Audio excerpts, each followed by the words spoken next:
हरियाणा में मायावती ने मिलाया अभय चौटाला से हाथ। INLD 53 तो BSP 37 सीटों पर लड़ेगी विधानसभा चुनाव। जी हां, हरियाणा में लोकसभा चुनाव में एक भी सीट नहीं जीत पाने वाली इंडियन नेशनल लोकदल ने विधानसभा चुनाव के लिए तैयारियां शुरू कर दी हैं।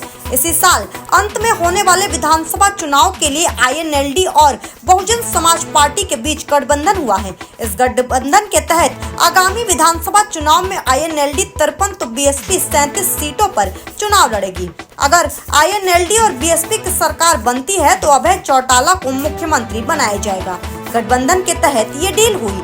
दोनों दलों में प्रतिनिधियों ने राजधानी चंडीगढ़ में गठबंधन का औपचारिक ऐलान किया। INLD और BSP के गठबंधन का मुख्यमंत्री चेहरा अभय चौटाला को बनाया गया है। INLD ने अपना खोया हुआ राजनीतिक वजूद बचाने के लिए BSP के साथ गठबंधन करने की पहल की थी। अभय चौटाला ने पिछले सप्ताह ही BSP सुप्रीमो मायावती के साथ नई दिल्ली में मुलाकात की। अभय चौटाला ने कहा कि विधानसभा चुनाव को लेकर हमारा एक साझा घोषणा पत्र है। SC, ST और नौकरियां भरी जाएंगी। जो कोटा खत्म किया गया उसे वापस किया जाएगा। साथ ही बता दें कि हरियाणा में BSP और INLD के बीच तीसरी बार गठबंधन होने जा रहा है। दोनों पार्टियों ने सबसे पहले 1996 के लोकसभा चुनाव में गठबंधन किया था। तब हरियाणा की 10 लोकसभा चुनाव में गठबंधन किया गया। तब हरियाणा ने लोकसभा सीटों में से 7 पर, INLD और BSP ने 3 सीटों पर चुनाव लड़ा था। इस चुनाव में BSP को 1 तो INLD को 4 सीटों पर जीत हासिल हुई थी।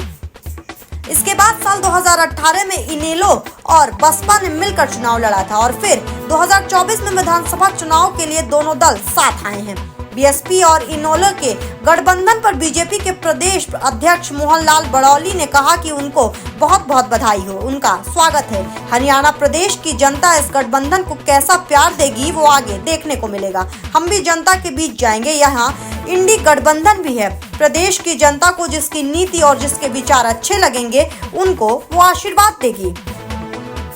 उन्होंने सत्ता चलाई है, सरकार चलाई है काफी लंबे समय तक, और अगर आप गांव-गांव में घूमेंगे और लोगों से बातचीत करेंगे तो आपको मालूम होगा कि किस तरह यहाँ पे लोगों में कितना गुस्सा और कितना आक्रोश है, कि किस तरह उनकी बातें नहीं सुनी गई, किस तरह उनके लिए काम नहीं किया गया। जैसा चौटाला जी ने बताया, अभय चौटाला जी ने बताया है कि यहाँ पे सरकारों में कितनी कमियां रही हैं, तो उन्हीं मुद्दों को लेके हमें लगता है कि गठबंधन की सरकार यहाँ पर बहुत अच्छा रिजल्ट दे पाएगी। दो फैमिलीज का एक रिश्ता होता है, दो राजनीतिक दलों का एक रिश्ता होता है। जब कोई चीज कंफ्यूजन में रहती है या कोई कंसर्न आती है तो वो आपस में बात करके ही डिसीजन लिया जाता है। तो पहले भी आपस में बात करके डिसीजन लिया था, पर इस बारी हमें पूरा भरोसा है, पूरा कॉन्फिडेंस है कि इस बारी हम नई सारी खाली चुनाव लड़ेंगे, जबकि सरकार भी बनाएंगे। जी, थैंक यू। और कांग्रेस देखिए कि उनका क्या काम है पिछले 5 सालों में, जब वो केंद्र की सरकार में रह के भी सरकार नहीं बना पा रहे, केंद्र में भी वो सरकार नहीं बना पा रहे, तो वो उनकी कमियां हैं। आपके अपने शहर गोरखपुर में सोमानी टाइल्स सैनिटरी वेयर एवं बाथ फिटिंग का एक्सक्लूसिव शोरूम। सोमानी स्टूडियो सभी प्रकार के डिजाइनर एवं वेलकम टाइल्स का भव्य शोरूम फुटकर एवं होलसेल पर उपलब्ध है। एक बार अवश्य आएं। हमारा पता Ravi trading company, house number 885, Jatashankar Sindhi Dharamshala, Gorakhpur.